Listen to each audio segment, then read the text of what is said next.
Madam President, I couldn't help but think today the distinguished presiding officer and I both had the opportunity to be prosecutors. And I thought as a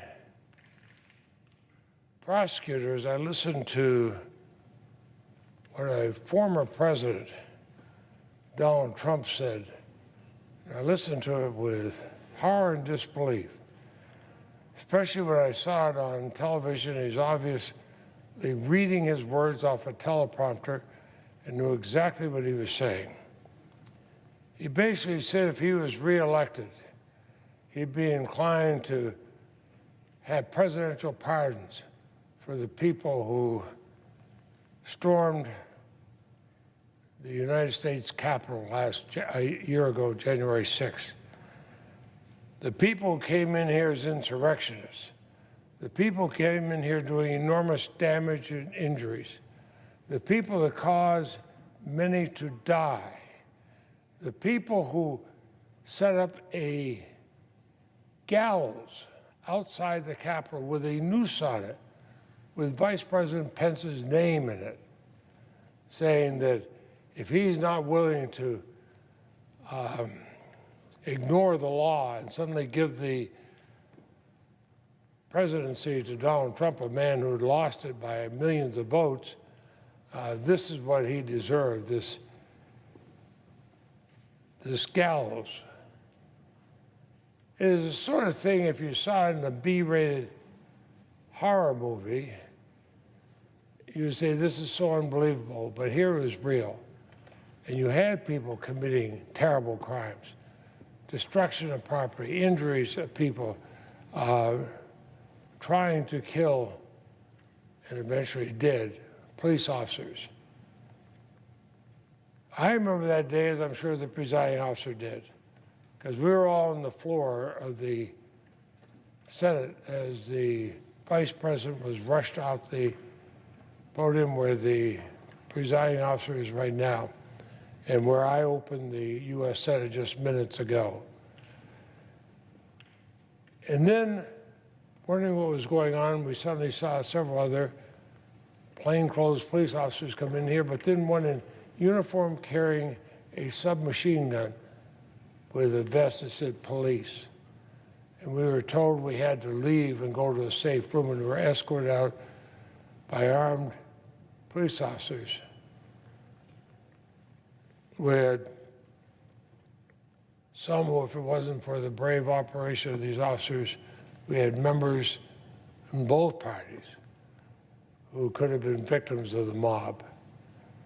And just minutes after we were escorted from here, this place was stormed by some who thought it was the House of Representatives. I mean, they just obviously been inspired to come up here and storm the Capitol. They wanted the election turned over at the request of Donald Trump to give it to him even though he had lost.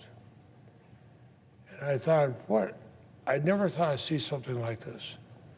I remember when I was a young law student at Georgetown Law School, I'd come up here and sit in the gallery and watch this place, this body, and see both Republicans and Democrats debating everything from civil rights to voting rights to routine matters.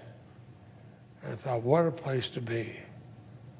These extraordinary senators from both parties from all over the country speaking about the laws and the Constitution of our country.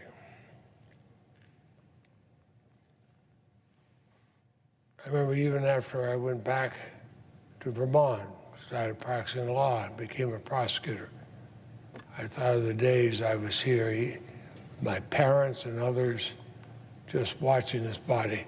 You know, how thrilled I was when I came here, thinking the U.S. Senate can and should be the conscience of the nation.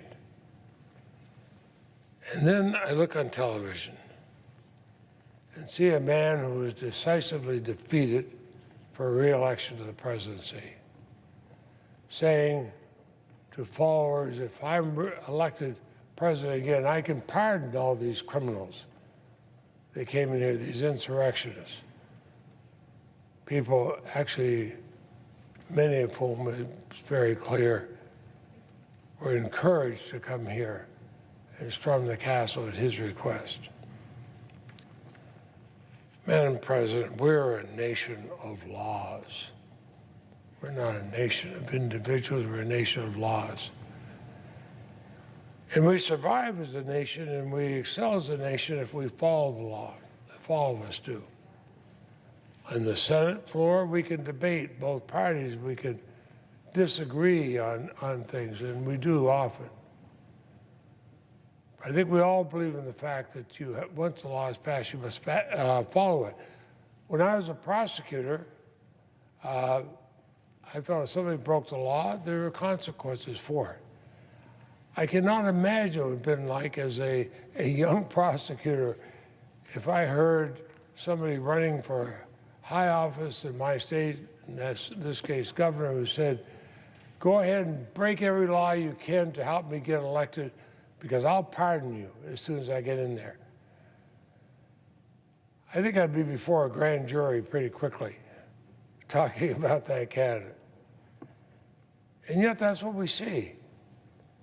I mean, how can anybody be so blinded to what this nation is that they'll ignore what this nation is? How can anybody be so blinded to the laws of this country that they can ignore those laws? How can anybody be so blinded to our Constitution they can ask people to violate the Constitution, commit crimes in my name, and don't worry, I'll take care of you. I'll make sure you're pardoned. Madam President, this country's got to get back, Republicans and Democrats alike, believing in the rule of law. Disagree if we want, disagree at the ballot box, but follow the law and stop giving the impression to the rest of the world that we're some kind of a pending dictatorship where the law and the Constitution are set aside to the whim of whomever is elected. I'll speak more on this another time, Madam President. I know the distinguished presiding officer has spoken out on this matter before. I greatly admire what she has said, and I will continue to speak on it. With that, Madam President, I suggest the absence of a quorum. Clerk will call the roll.